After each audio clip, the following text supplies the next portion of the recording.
Johannes 14 vers 27 sê, vrede laat ek vir julle na. My vrede gee ek aan julle. Nie soos die wêreld gee ek aan julle nie. Laat julle harte nie ontsteld word en bang wees nie. Vandag bid ek vir elke bang en onstuimige hart.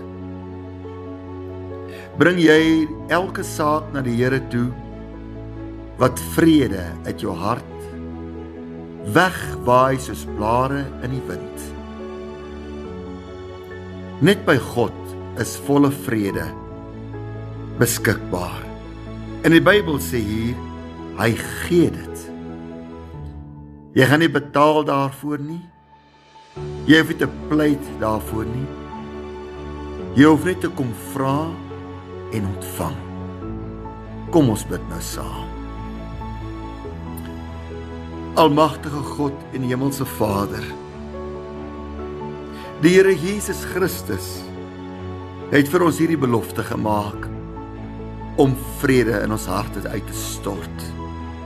Hy het die vredevors van ons lewens. Ons het U nodig, Here Jesus. Vandag bid ek vir elke hart wat bang is, elke angsbelaaide mens, elke een wat neergewerp voel teen die grond, elke een wat sê, Here, ek het U vrede nodig. Ek bid dat U vrede alle angs, alle vrees net nou sal wegdryf. Dat elke mens bewus sal raak van die vrede van die Here wat oor ons spoel, Here. Kom, o Gees van God, en waai in hierdie dag oor elke bang hart. Elke mens wat miskien ontsteld is. Elke mens wat sê lewensomstandighede het my in 'n greep beet wat my kwaad maak, wat my onvergenoegd laat voel. Ek is ontstel. Ek is onstuimig. Here, soos wat U met daardie verwoede see gepraat het, wat U disippels in hulle ou skuitjie wou insluk, en gesê het, wees stil, en die golwe het bedaar. So bid ek dat U vandag hierdie selfde bevel sal uitvaardig oor elke onstuimige hart.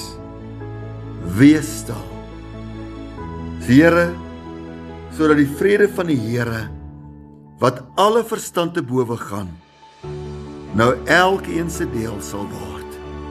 Vrede, vrede, in Jesus naam bid ek dit.